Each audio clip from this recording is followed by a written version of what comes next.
Good morning. It is Tuesday, September the 13th, 2022, and I'm going to call the committee meeting to order. And Ms. Lisa, if you will, call the roll, please. Anthony Harris, Here. Fred Berry, Here. Tanya Haynes, Here. Mr. Vice President, everybody's here and accounted for. Thank you, Ms. Bohannon. So we are here to meet this morning. Mr. Berry brought up in our December meeting last year the thought of putting together a nominating process for upcoming elections and positions. We're going to talk through that today.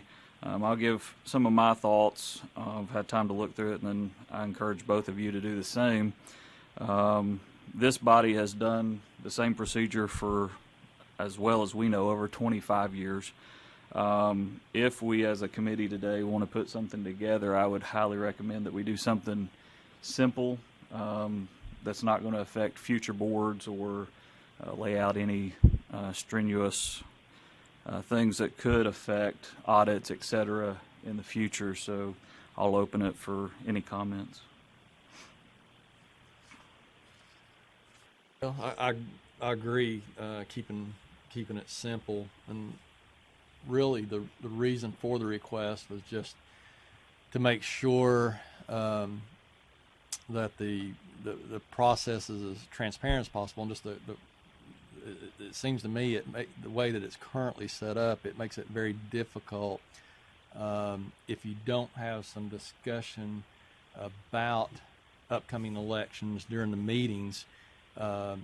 Makes it difficult to abide by the rule of not having any discussion outside of the meeting. So if somehow you've got to determine, okay, who has an interest, then there has to be a nomination process.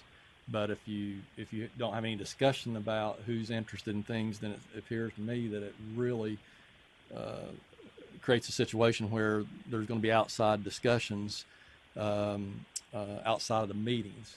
So that's the reason that I brought it up. So I think if you have some guidelines as to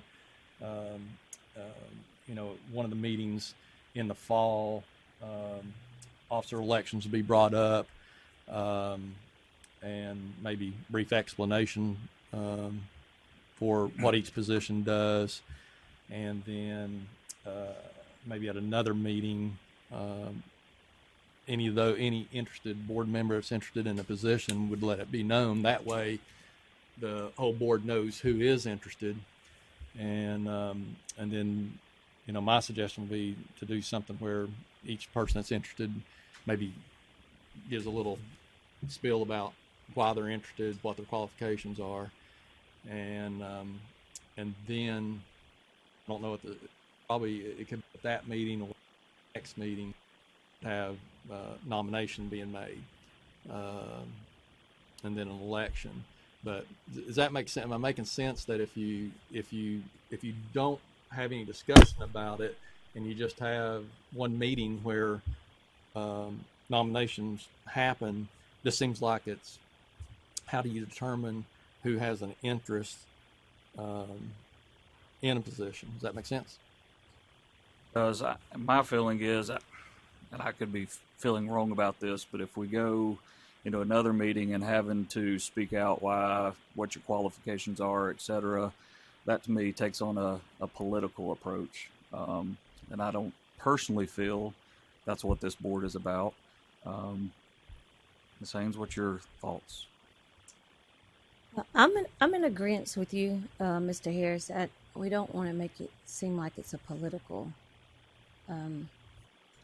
to be able to hold a position. I think if we keep it simple, like you were stating in the beginning, I personally think that it's better. Mr. Bryant, this might be a question for you. Is there anything in Robert's Rule, etc., that we as fellow board members could only say to each other, hey, I'm interested in XYZ position, or does that break outside, even though it's not like a legal matter or any other business, it's just saying, hey, when it comes election time, I'm interested in whichever. Are we in violation by doing that? So that's something to be honest, I'm not off the top of my head entirely sure of. I know with Robert's Rules of Order, kind of my approach personally would be to err on the side of caution, and that anything that even kind of tiptoes around the idea of board business, it's probably better to not have those individual discussions, even if it is as minor as just expressing interest in a potential officer position. But that's something I can look up and double check and read through Robert's Rules of Orders and confirm or deny that. If I recall right, by what you sent us, there's no other board that does it different than how we've been doing it for many years. Is that correct? I do know from the architects and engineers, they have a similar setup of kind of, I guess, what we've been talking about or tiptoeing around for the last 9 months or so, about a bylaw setup where there is kind of a more formal process for that. To my knowledge, that's probably going to be most comparable of what maybe the board is considering moving into, though I can also check around and see if there are other boards or commissions that do things in that nature.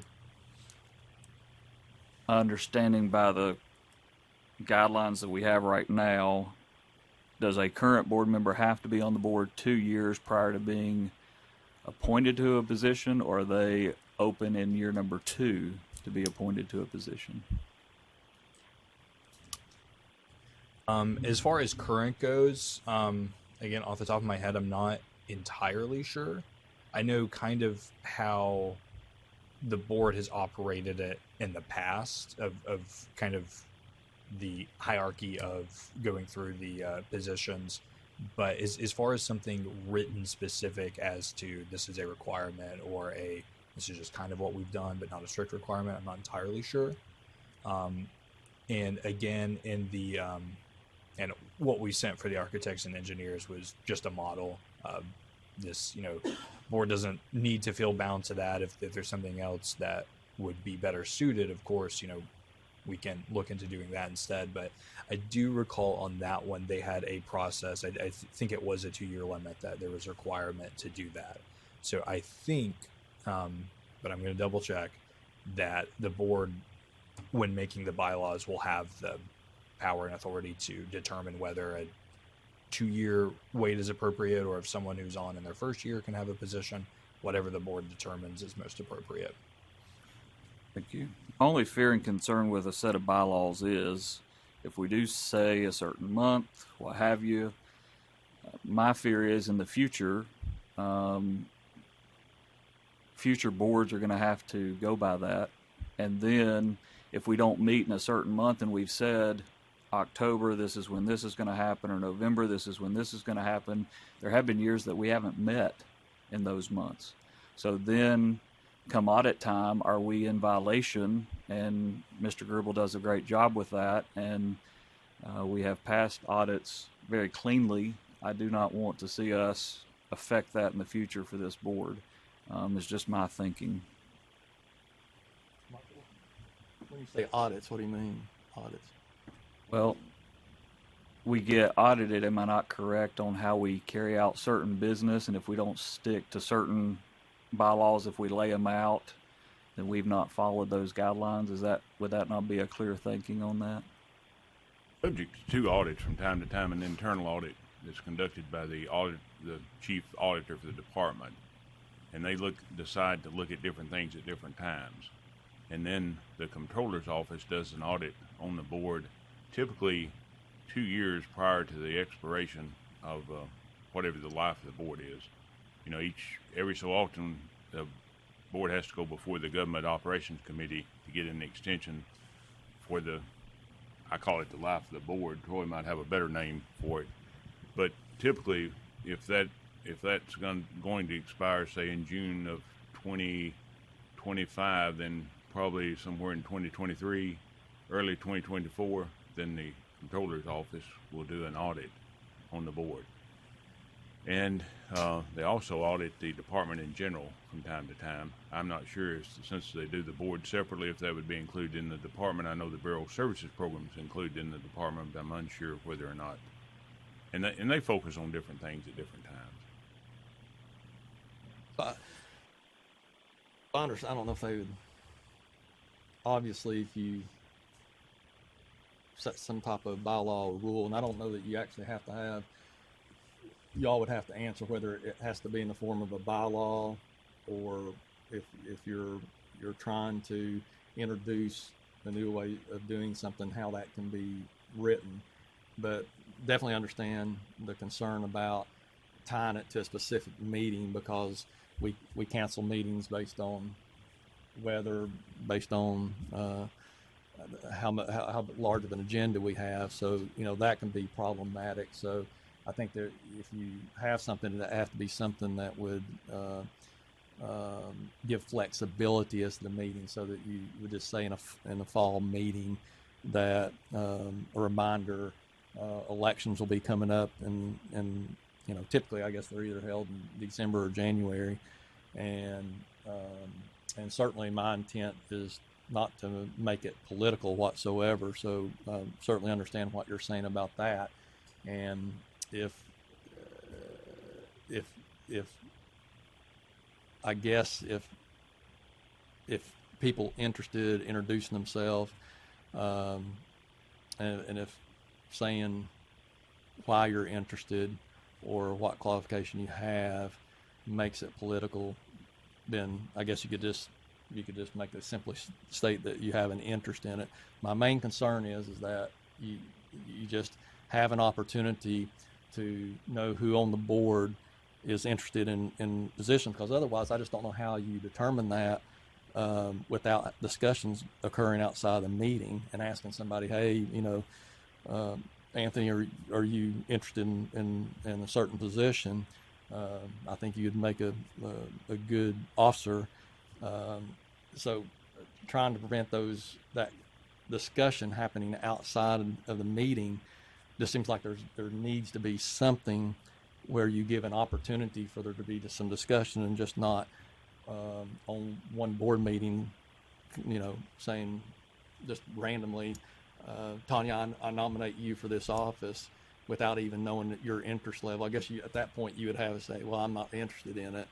But I just think it would make it more transparent to give that opportunity to find out who is, and then again, when it comes, if the nomination process and the election is going to be held at the same time, at that point at least those nominating know who is interested, and they, in their own mind, they make a decision as to whether they feel like they want to nominate that person, and then that person has the ability to say, well, I appreciate the vote of confidence, but I'm not interested in that position, and then you come up with nominations. So you could have more than one nomination. Most organizations, when you have nominations, you also allow nominations from the floor and things like that. Lots of organizations have, nomination committees and things. And I think the architectural board actually has a part of their deal is having a nomination committee that works on that and brings that back. But I don't necessarily think we need something that that rigid.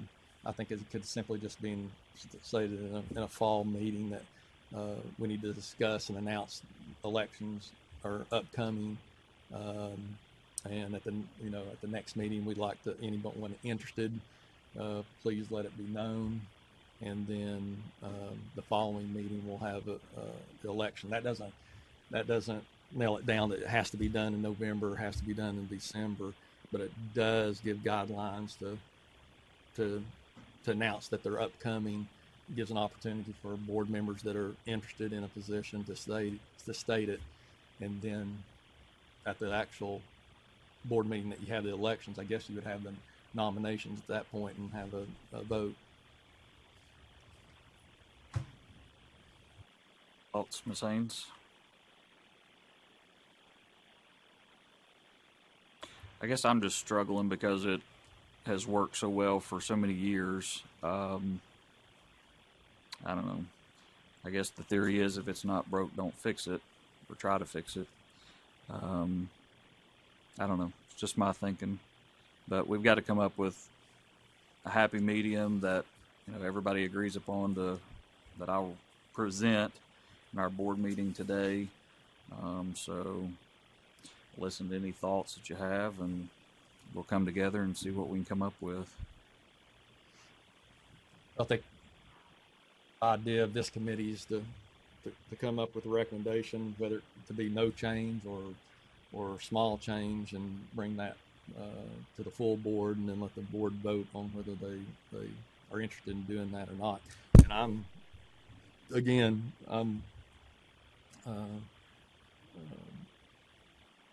I will obviously support what the majority wants to do. I just felt like it was having some discussion and finding out who's interested with the transparency of that, and to the public and to the board, to me makes a lot of sense. And even though something has worked well for years and years, doesn't mean that something can't be more transparent and a better way of doing something. So, Ideas? I am in agreement. I do think we should bring it before the full board to make that decision on if we should change it or not. I'll make a motion for our committee that we bring the subject of how to word that, but full board for a vote, and just I guess it's just a matter of whether we want in a fall board meeting to make an announcement that elections are upcoming, and whether there needs to be a vote for, or whether there needs to be basically an opportunity for those board members that are interested to let it be known. Otherwise, I guess then you revert back to how it's been done, and somehow nominations are just happening. I think typically the flow of the chairs, you got two chairs, you got a vice president and a president, and typically the vice president is going to flow into the president, which makes sense. So I think that's pretty normal, unless you have a situation where something gets interrupted as far as somebody resigns from a position and it doesn't work that way. But typically the vice president would flow into the president. So it's really what you're probably mainly looking at is who's interested in becoming vice president and working their way up to president. And then also I think you have to consider the timing of that. Will that vice president have an opportunity to serve? Does he have enough time left on their appointment to serve as both vice president and president? Because if you want the experience of a vice president and then moving into president, then seems like to me you'd want somebody that's going to serve 2 years, to be at least 2 years left to be nominated for a vice president position, if that makes sense. And then I think it's just kind of common sense. It's not written, but it's kind of common sense that probably your first year on the board, unless you've happened to serve you've been appointed more than one time, but if it's your first time on the board, I don't think it'd be highly recommended to serve as an officer the very next time. You really need to, or that time Experience.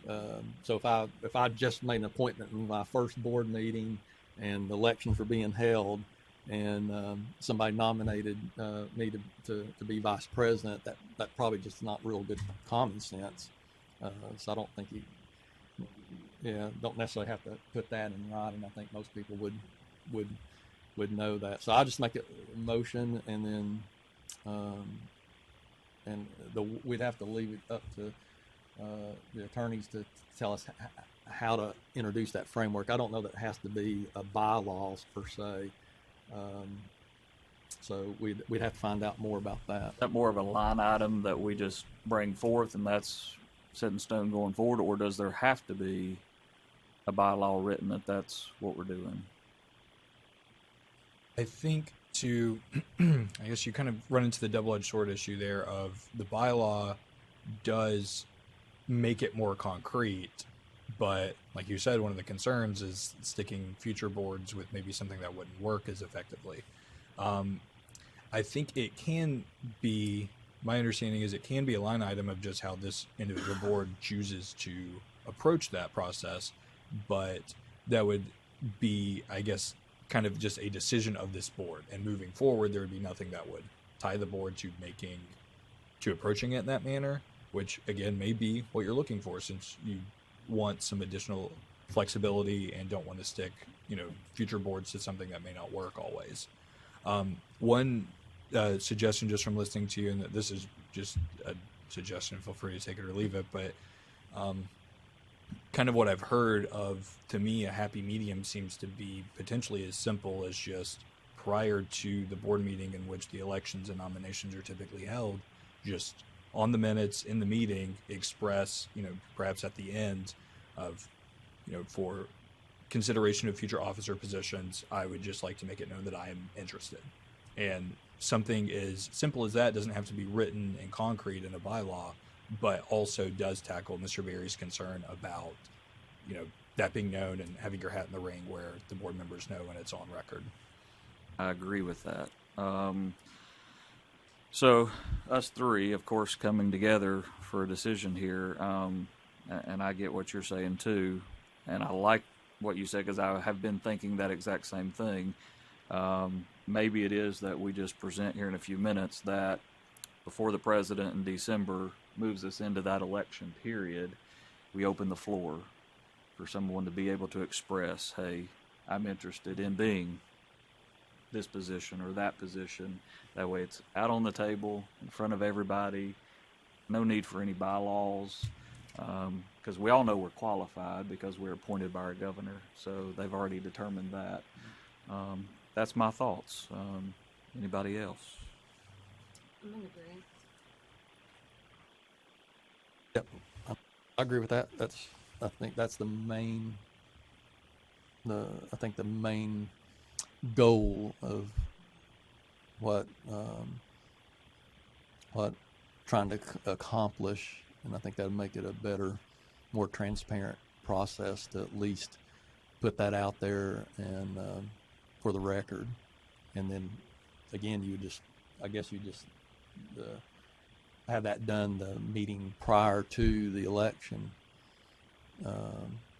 Typically, Problem but with sometimes that is, what if we don't meet? That's the only other Well, problem. yeah.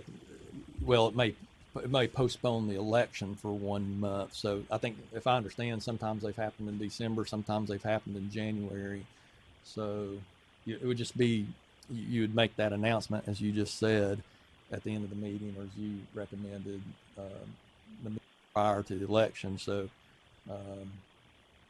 so I guess in effect, it could, if you had like for instance, we're in the September meeting, so if October was canceled, I guess what I'm saying is it could push the election off 1 month. Correct? Can we legally do that? I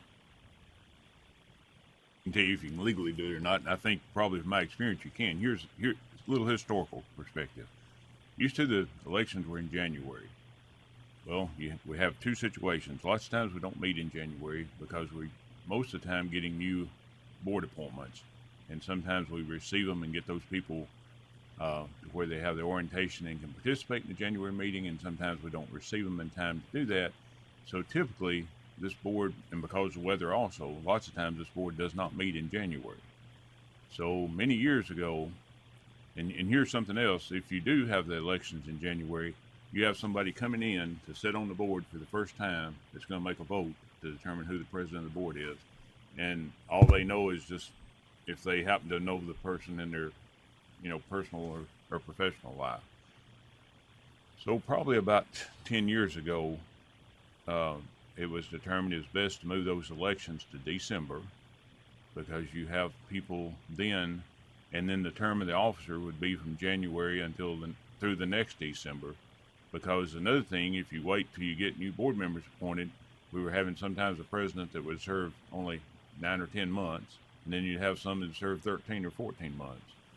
So for conformity and fairness to everybody, they were moved to December, and I would ask you consider not saying.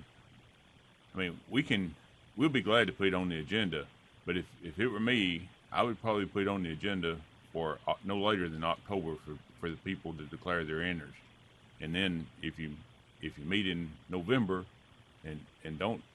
I mean, we usually know, in talking to the president of the board, consulting the legal, we usually know if there's going to be a November or December meeting. Now, something may come up, and we might need to meet in December when we don't think we would.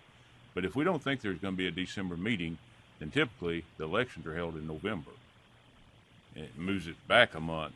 So I would suggest that somebody mentioned very vaguely the fall part of the year, and I think we're all talking about the fall calendar, probably the third quarter calendar, somewhere in there, or maybe early fourth. But anyway, in the latter part of the year, is sometime to have an agenda item that the one's interested in running for office, the board members interested in running for office, would make that, declare that and speak in a meeting. And then that gives flexibility to get that done, and then also doesn't bind, because administratively and for the function of the board and fairness to the board members and the president, I don't really think you probably want, well, I want you to consider whether or not you'd want to delay that election to January, February, because then that gets us back to what we did. And another thing that was done, I'm talking about 20 years ago now, sometimes, everybody that's on the board, typically, not every time, but lots of times wants to serve as president of the board. So 15, 20 years ago, sometimes you had 3 people going off the board the same year, and you'd have maybe 2 people that serve 6 months each, or maybe 3 people. I think it's happened where there's been 3 people who serve like 4 months each. And that is, that really doesn't give any continuity to it. When the board gets used to one person being the president, then they're getting ready to change. So just historically, for the past several years, the elections have been in November or December. The president, vice president, and the appointment of contingent education person, that takes effect on January the 1st and runs through the next December 31st. And then you have the person departing the board that's voting, but they know the people that they're voting for and know their qualifications. That's just for your consideration. Thank you for sharing that.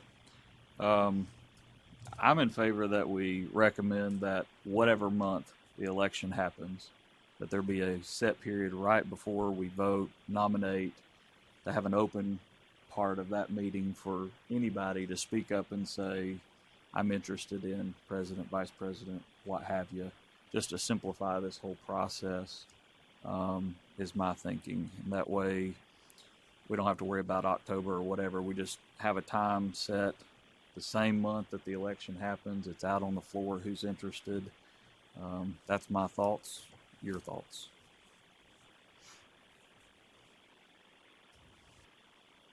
Yeah, I think it could certainly work that way. I don't know if having a month or 2 months where gives each person opportunity just to think about it and make a decision versus on the same day. I still think it would be good sometime in the fall of the year to for any board member that has an interest to again express it, versus having it the same day as the meeting, letting it be known that you're interested, having the nomination and voting all on the same day. I think it'd be better to have it in the previous meeting, but I'll certainly whatever the board's direction on that. Do you have a thought? I think it should be a board decision. I mean, I do think we should let the board decide if we should do what you're asking as far as if we're going to do it in the fall, we're going to, or the date, the month. I do think we need to definitely decide on that. So is it fair between all three of us? Do we agree for me to present, for them to decide? Do we have some open part of a meeting during the fall months, or we just say there's an open section of the month that we meet, just to have an open part to say, hey, I'm interested in whatever position? We all three agree on that Yes. proposal? Yes. Okay. So we're all in agreement, and as far as I'm concerned, we'll take a motion to adjourn to the full board meeting. So moved. So move. Good morning, everyone. I'd like to call to order the September meeting of the Tennessee Board of Funeral Directors and Embalmers. And the first item on the agenda today is roll call. Fred Berry, Present. Anthony Harris, Here. Tanya Scale Haynes, Here. Chris Lee, Here. Scotty Porsche, Charles Rahm, Here. Pam Stevens. Here. Mr. President, everybody's here and accounted for. Thank you, Mr. Cannon. The agenda, review and adopt the agenda. Is there a motion to do so? Make a motion we accept as presented. I have a motion by Mr. Harris, Second, Fred. second by Mr. Berry. All in favor? Aye. All right, next item are the minutes from the August 9th, 2022 meeting. I think all of you have had a chance to look over them. If not, we'll give you just a moment. Motion we accept as presented. Second. I have a motion by Mr. Harris, a second by Ms. Haynes. All in favor? Aye. I'm sorry. Let the record reflect it was Mrs. Stevens as the second. Next on our agenda is the legal report. Mr. Tony Bryant. Troy, I'll get it right sometime today. Y'all put me to sleep earlier, and I'm just waking up. The first complaint number is complaint number 2022028971. Complainant, daughter of the deceased, filed a complaint against respondent alleging unprofessional conduct. Complainant provided initial context stating that she had a half-sister who is also a daughter of the deceased, who, as complainant describes, quote, was a daughter that her dad had in secret, end quote. First, complainant claimed that on the day of her father's service, respondent hugged her and gave her a program, but refused to give complainant's half-sister a program. Though complainant says after she said something to respondent did ultimately provide the program to the half-sister. Next, complainant alleged that during the deceased's processional, respondent was at the front of the chapel at the decedent's casket. When complainant and her half-sister walked up, complainant alleged that respondent gave her a tissue and began rubbing her back and arm. Complainant states that they asked respondent to stop, though respondent continued to make physical contact with complainant despite her objections. Finally, complainant stated specifically, quote, I do not know when nor how, but I do know that respondent went into the office where my half-sister was alone and asked her, so how are you related to them, end quote, referring to the family of the deceased. Complainant further detailed the conversation between her half-sister and respondent as she understood it to have happened, alleging that respondent asked the half-sister, quote, why she was here, end quote, and that respondent couldn't, quote, believe she came, end quote. Complainant stated when she returned, her half-sister was visibly upset and later relayed the conversation she had had with respondent to complainant. Complainant said that her half-sister confided in her that she had felt welcomed by the family regarding her relationship with the deceased, but that respondent made her feel as if she didn't belong there.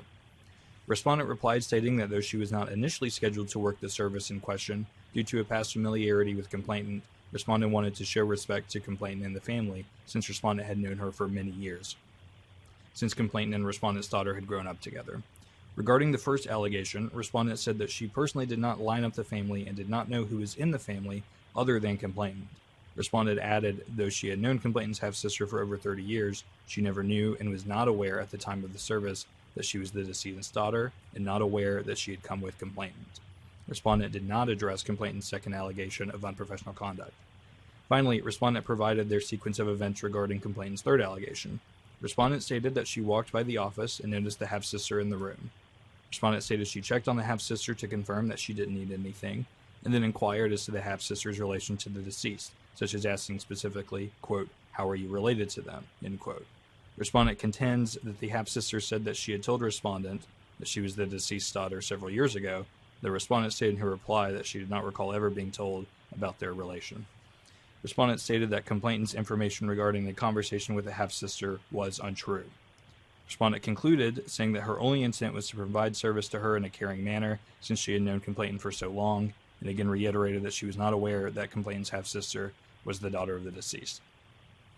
Legal spoke to complainant on September 8, 2022, who largely reiterated what had been stated in the complaint. Complainant added that due to extensive history with the respondent, they were certain that the comments made by respondents to their half-sister had been intentional. Legal requested to speak to the complainant's half-sister, and complainant stated that they would provide legal's contact information to the half-sister. Legal was able to speak with the half-sister on September 9, 2022. The half-sister confirmed that she had spoken to respondent, and respondent had asked, quote, why she was there, and quote, how she knew them, referring to the deceased and the family of the deceased. The half-sister said that to her knowledge, respondent already knew of the familial relation between her and the deceased. Based on the above, we would recommend a letter of warning.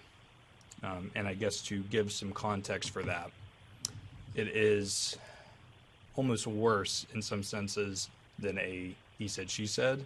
It's almost a he thought, she thought.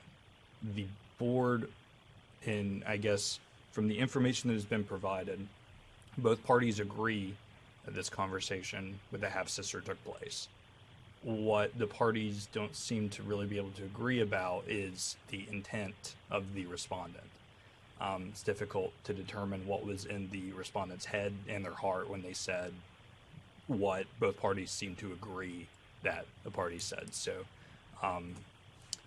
and that is essentially the recommendation of a letter of warning due to the difficulty of determining intent. Though, of course, if the board feels more strongly, of course, the board is free to, I guess, go with a civil penalty or ultimately whatever the board decides to do.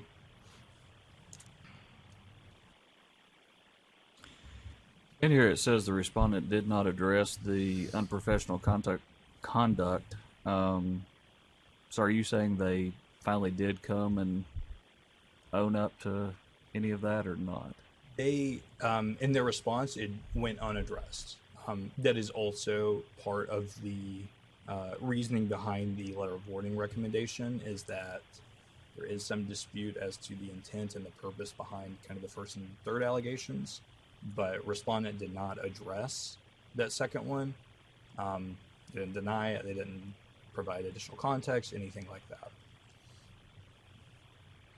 Situation like that, could we not ask, maybe it was an oversight, I wouldn't think, but that they left, any explanation off. It looks like we'd go back and say, hey, we need a specific response to this allegation. And that's something I can certainly do. With that one, I know the complainant told me that in the recording, you can see it happen. I tried to get a hold of that to get my eyes on essentially what had happened, and was not able to do that. If the board, I guess, wants more clarification on that point, I can follow back up with the respondent and request an additional response on that.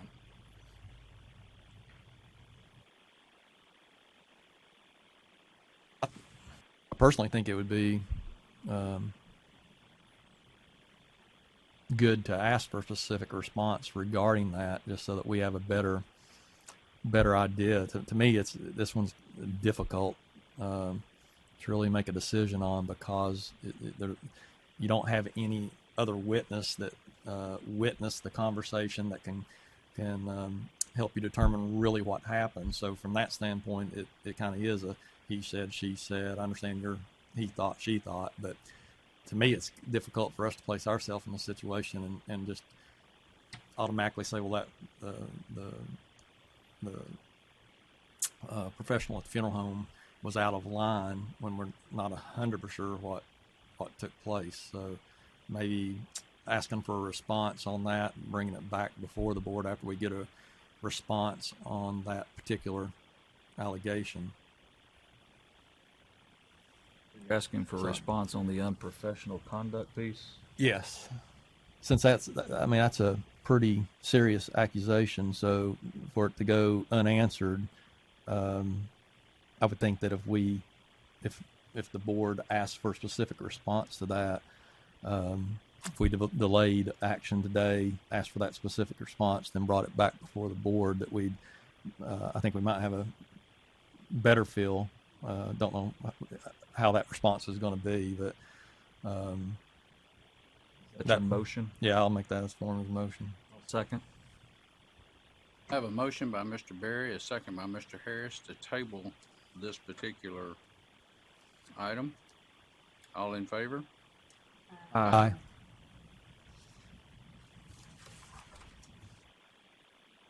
Second complaints are complaints number 2022-02-97771 against funeral director and 2022-02-9761 against the funeral establishment. On June 16th, 2022, a routine inspection was conducted on respondent establishment by an auditor with the Department of Commerce and Insurance. During the course of the inspection, the auditors discovered that the respondent funeral director, manager of the respondent establishment, license had expired on April 30th, 2022, and was not renewed until May 16th, 2022. Respondent funeral director was continuously employed as the manager of the respondent establishment during this period. During that period, respondent funeral director handled 16 cases. Following this finding, a complaint was administratively opened against both respondent funeral director and respondent establishment for the period of unregistered practice and requirements for operation. Respondent replied on July 29th, 2022, stating that the respondent funeral director had attempted to renew their license in March of 2022 while the license was still active. However, unbeknownst to respondent, the online portal failed to communicate the renewal. Respondent stated that the mistake was corrected when it was discovered that the renewal had failed, and respondent attached to their response the certificate to show that the respondent's funeral director's license had been renewed. Based on the above, we would recommend a $1,500 civil penalty to be assessed as a $1,000 penalty against the establishment license and a $500 penalty against the funeral director's license. Authorized via consent order and a formal hearing if necessary.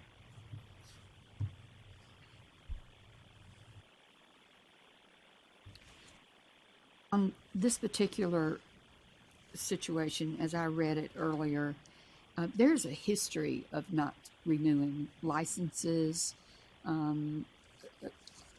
mean, it's pretty consistent. Is there a limit of how many warnings or penalties you get for this type of operation? So statutorily, the limit is $1,000 per day per violation. So I made this recommendation with, I guess, the knowledge and understanding that this had been a recurring issue. Typically, we have seen kind of, mistakes where it lapses for a little bit, but I agree that there has been a consistent pattern. So your limit would be that statutory amount of $1,000 per day per violation. I guess in making this penalty, it was a consistent uptick with the recurrence of the issue. But again, if the board decides to do something different or that deviates from my recommendation, of course, you have the power to do so. I think, as all of us know, when you renew your license online, as they said they had tried to do, you know whether it goes through or not. There's no question. Of the charges, but That's a bogus claim. You're saying this penalty could be upped? It's not at the max? That is correct. It could be upped, yes. Would the max be $15,000? It looks, if $16,000, if my math is right.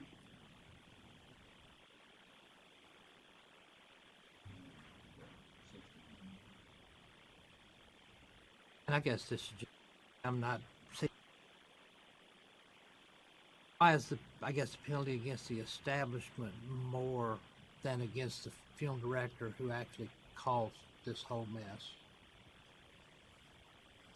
The funeral director is the manager of the establishment, and kind of you have the issue as well of the establishment is being managed by someone who is not licensed.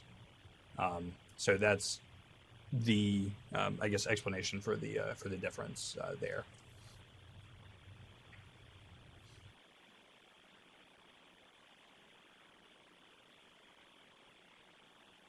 I agree with Ms. Stevens. There's a huge history here. I think we need to get the attention of this operation.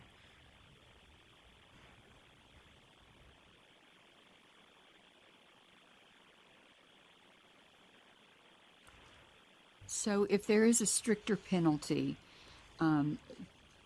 could the owner of the establishment go back and appeal that penalty? Or is it, let's just say, as an example, I'm not saying this is what we would do, but, or this is not in the form of a motion, it is a question. Let's say it was an $8,000 penalty, $6,000 for the establishment and $2,000 for the funeral director, and they say this is too much. Do they have a right of an appeal process after the penalty has been recommended?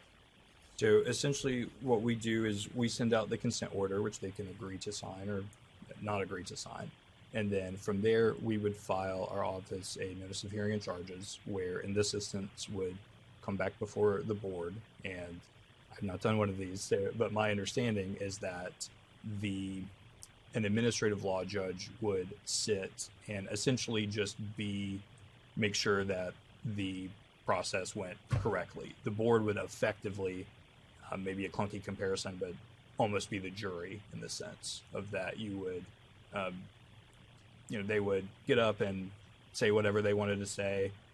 We would present our case, and the board would make whatever determination they made from there, be that the same, less, what have you.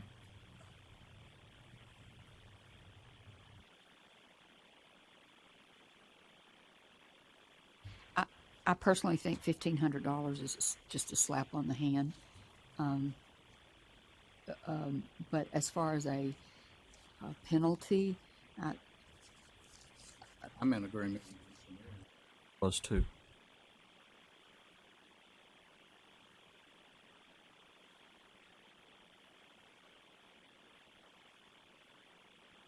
I guess I would just add you want to try to be somewhat consistent in the way that you've handled these in the past, but my experience on the board has not been that long.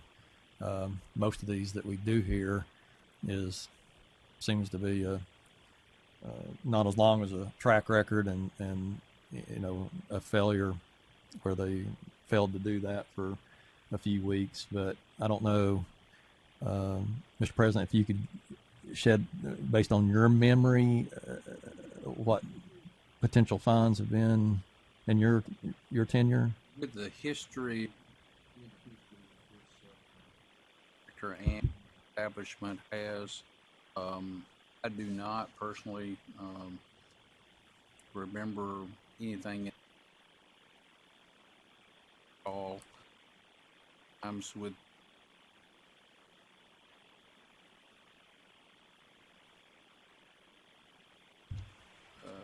reaching out and doing a stiffer penalty somewhere around the $6,000 to $8,000 range. Only because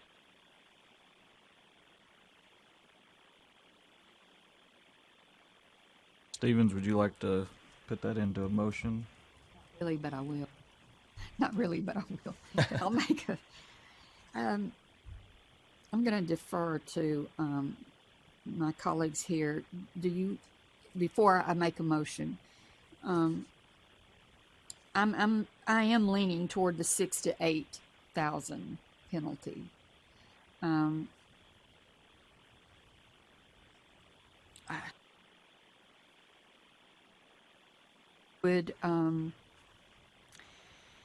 What about 6,000? 4 of it against the establishment and 2 against the funeral director. That's your motion. Make a motion that the civil penalty be $6,000 assessed to the establishment license, 4,000 against the establishment license, and 2,000 against the funeral director's license. I have a motion by Ms. Stevens to assess the fine of $6,000 to be divided 4,000 between the establishment and 2,000 to the funeral director. Second. I have a second by Mr. Berry. All in favor? Aye. Any noes? Right. Next complaint number is complaint number 2022029911. Complainant, a Tennessee crematory, alleged that respondents' advertisements had been misleading to the general public. Complainant stated that in early July they received a call that was intended for respondent establishment, but had come to them due to a very similar name. The nurse who contacted complainant establishment stated when she had Googled the respondent establishment to find their phone number, it had brought up the complainant establishment instead. Complainant averred that since then they have received several other calls that were meant for respondent establishment.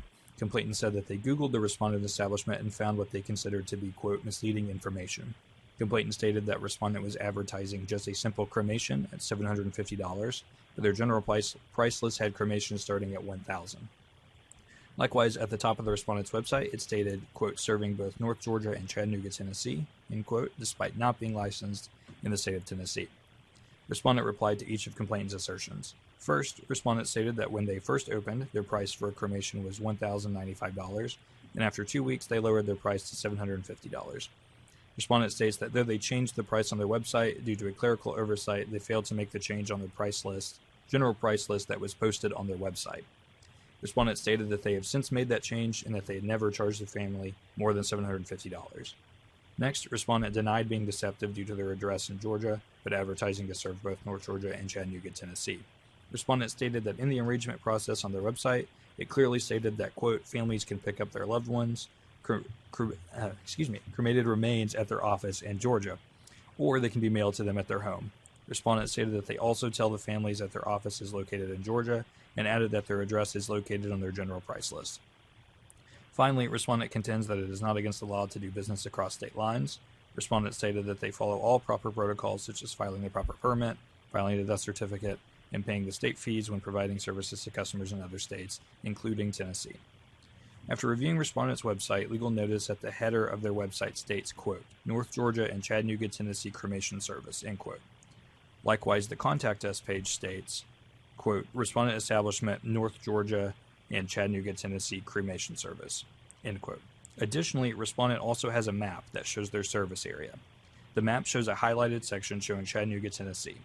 Respondent is not a licensed Tennessee funeral establishment, and there is no physical address prominently displayed on their website to show that respondent is not a Tennessee establishment. Based on these findings, a reasonable person could conclude that the respondent establishment is located in the state of Tennessee. Based on the above, we would recommend a $250 civil penalty, authorized via consent order, and a formal hearing if necessary.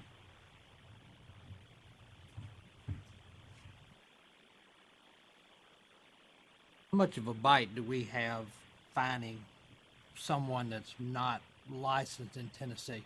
Does Georgia, for example, since that's who we're dealing with now, do they kind of respect our decision and help us with that licensed establishment in Georgia? Or are we just going to fine them and probably never get anything?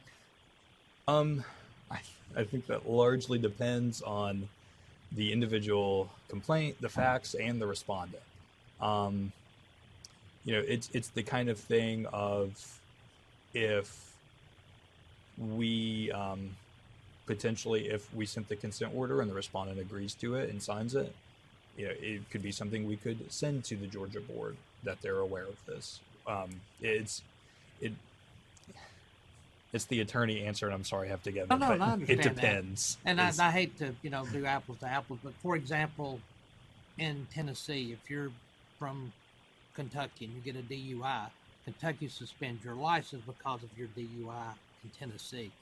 I didn't know if we really had any bite in this company, being that they're not even licensed here.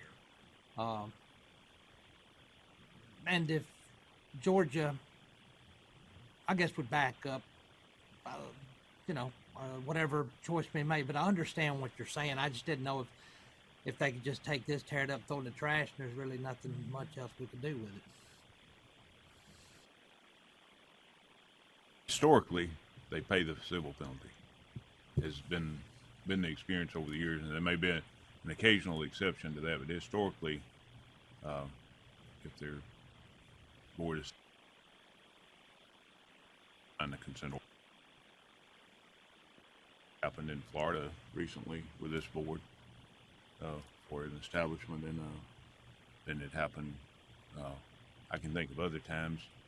Whenever I can think of situations where someone from Georgia came to Chattanooga to the National Veteran Cemetery, did not have a Tennessee funeral director, and the board assessed a civil penalty.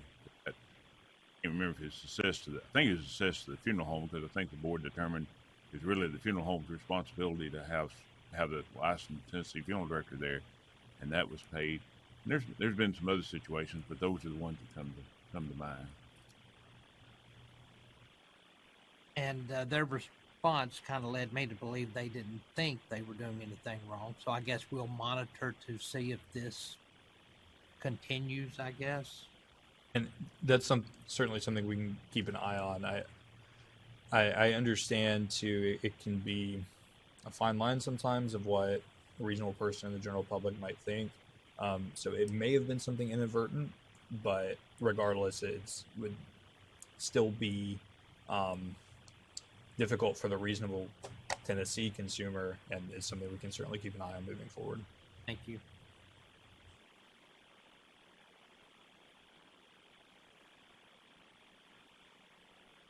I'll make a motion. Follow council recommendation.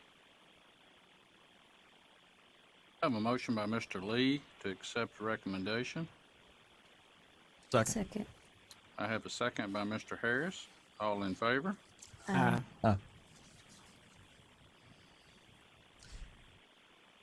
Next complaint number is complaint number 2022-03-4341. Complainant, sister of the deceased, initially opened a complaint against the Texas Department of State Health Services Vital Statistics Unit, and later named respondent in a separate complaint. The majority of complainants filed complaint were grievances with the Texas Department. Only in one tangential sentence did complainant allege that a funeral director at the respondent establishment gave her an, quote, insufficient death certificate, end quote, with no cause of death on the certificate back in 2014. Respondent replied stating that the complaint had nothing to do with the respondent establishment and requested that the complaint be closed. Based on the above and the information that legal received from the complainant, we would recommend closure.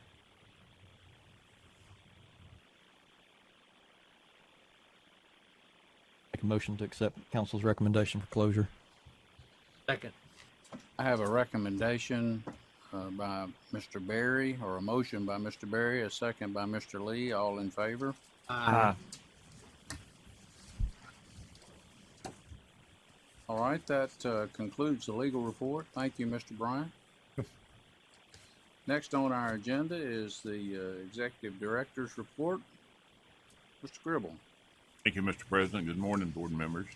First, we have the licensee report, which is a report of licenses administratively approved by the Executive Director pursuant to Board authority for the period of August 6, 2022 through September 11, 2022.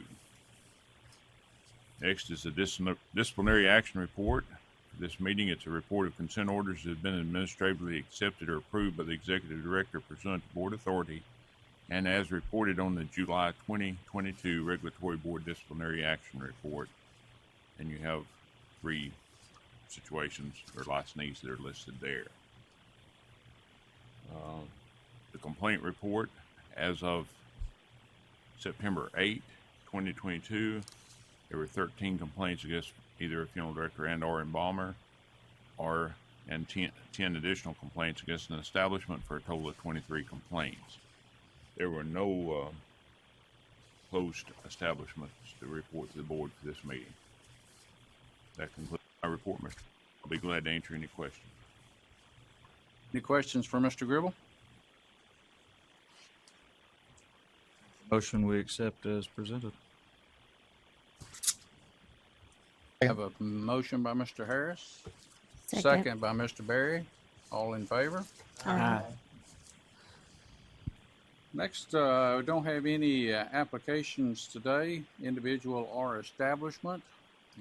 So we'll move to new business, at which point in time I'll call on Vice President Harris for a committee report. Mr. President, thank you. We met this morning talking about the future election process, and committee has come up with the idea to bring back to you, our fellow colleagues, to decide if we have a time within the fall quarter that we open a part of the new business for folks to make it known that they're interested in a certain position, or if we just have a little window before the actual election in the month that it occurs, which is usually December. So that is our recommendation from committee that we present to you guys and gals, and let you go from there with questions or make a decision based on that. Thank you, Mr. Harris. I personally would like to see that any individual wishing to seek a position on the board under the new business section start making that known in September. That would allow time, given the possibility of the board not meeting in October or November. You would still have that information before you and be able to make a decision individually as to your course.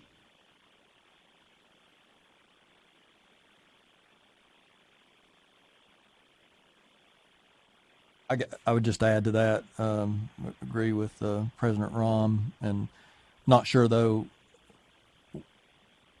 whether you're saying not necessarily make it an agenda item or make an agenda. It would just be under new business. At the conclusion of the meeting, you could, but I'd like to express my desire in the upcoming election to be held at the end of the year. My desire to be president, vice president, liaison, continuing ed, whatever it might be. That way you put yourself out there and the knowledge to the other members of the board that you're interested in that position.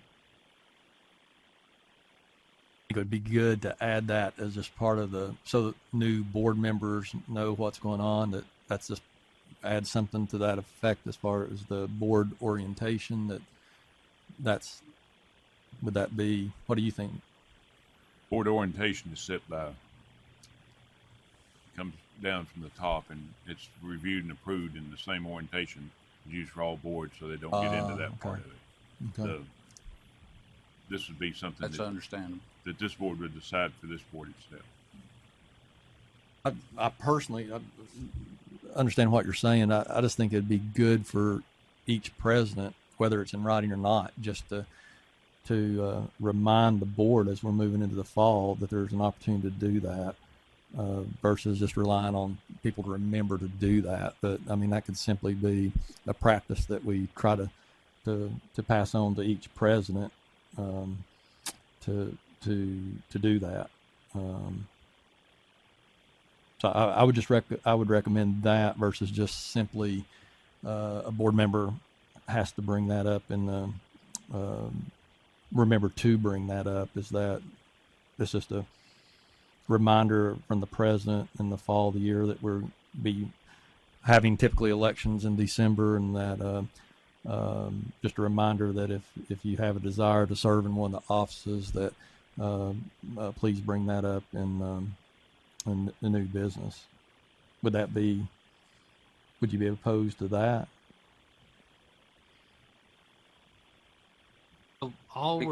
I'm sorry, I'm getting a little confused. All we're changing on all of this is that we're just going to add onto the agenda the opportunity for someone to say they would like to be considered for a position. I don't necessarily know that it would be added to the agenda under new business. Just be okay. Fair and like I say, or as Mr. Berry has said, something that the president could just make a reminder of under new business, and at that point, whoever is in whatever position,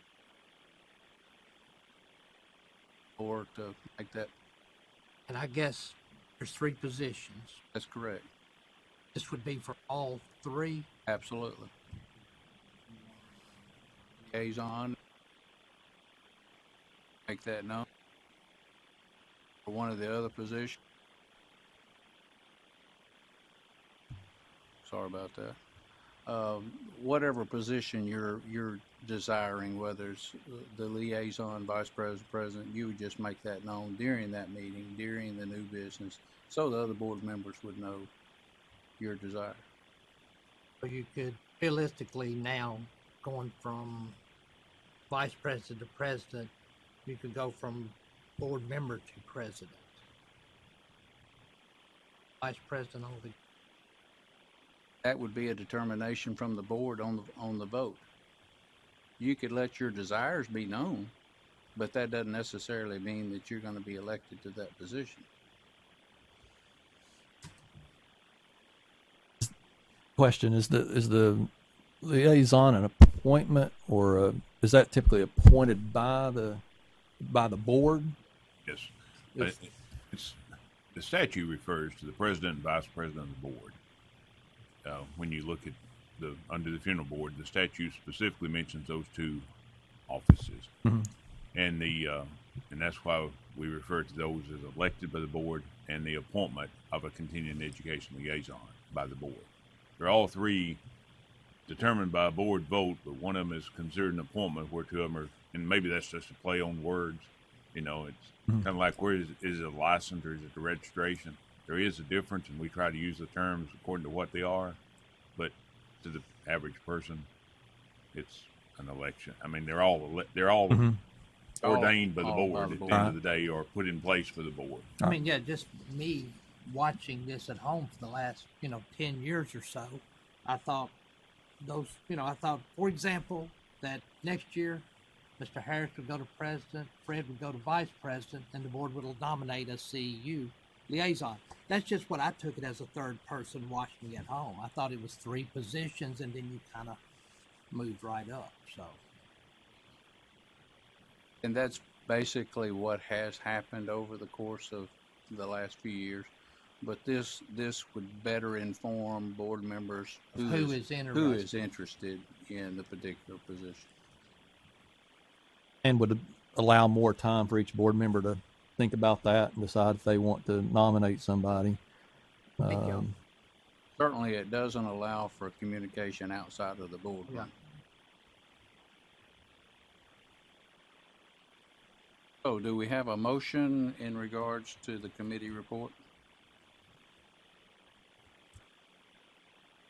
Is the motion from the committee?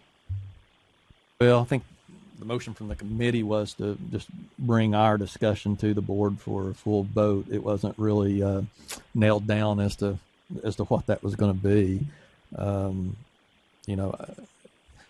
I would make a motion that again that it become a practice where the president, as we enter the fall, makes an announcement reminding the board that elections will be upcoming, which are typically in December, and that should any board member have a desire for a position, that they let it be known under new business. I'll second. That was a motion, yeah. All right.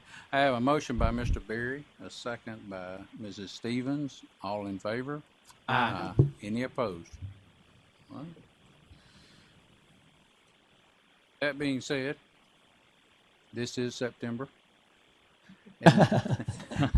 And the elections will be coming up in December. If there are any individuals on the board at this point in time that have a desire for the upcoming elections, you could present those at this time. President, it's been an honor to serve as your vice president, and board members, I would be honored to serve in the capacity of president next year. Mr. President, I would say I love and would be honored to serve in the vice president position, but based upon my appointment and tenure and time, it would not allow me to progress on to the president if it was the board's will. So I would just let it be known that, but due to that fact, I would not be pursuing any kind of position.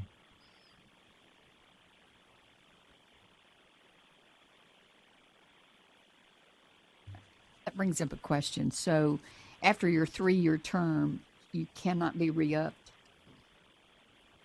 Is that correct?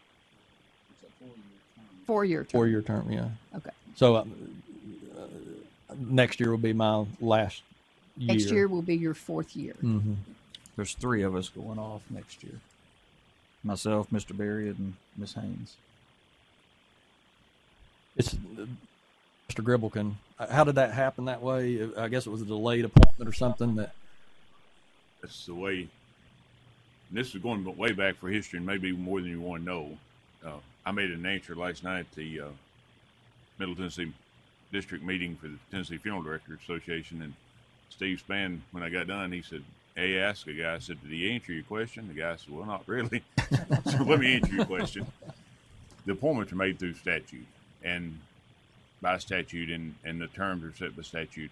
And every so many years, there are 3 people that rotate off. It happens every. I have to go back and count, but about every three years, or I guess once every 4 years, there are 3 people that rotate off, and that's when it puts the board in a hard position. It's almost impossible for all those 3 people to serve as president of the board because of how they come in and how they go out. Right. Nothing on their part or anything. It's just how it's in statute, and it would take a legislative change to change that. That's what I was getting ready to. Mr. Harris answered the question. I was getting ready to look up to see who the 3 were, and so it's Mr. Harris, Mr. Berry, and Ms. Haynes that will finish their term. Pam, you may have a situation sometimes where, due to that, somebody may not serve as the liaison position before they go into vice president. I mean, you could have somebody that goes right into the vice president situation, but to me, with me going off the board next year, it just wouldn't. I think the board would be better served of trying to follow that cycle of a vice president going into president. If that makes sense.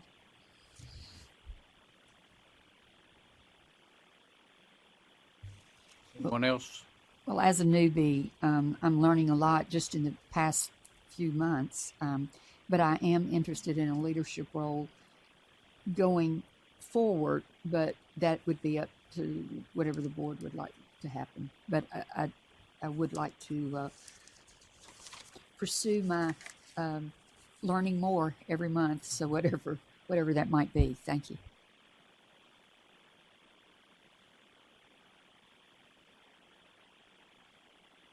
If no one else, we have the board meeting dates for 2023. I mean, we need to adopt these. Please. Making a motion we accept as presented. Okay. I have a motion by Mr. Harris, a second by Mr. Berry, to accept the board meeting dates for 2023. All in favor? Aye. All right. Any other business? Not, I'll entertain a motion for. So moved. Second. Who was that? Fred. Fred. Motion by Mr. Berry, a second by Mr. Lee. All in favor? Thank you, Charles. Just a reminder for the lunch today. We do not need to arrive at Marigold's until about 12:15. And so we've got a few minutes to do whatever. Okay? Thank you all.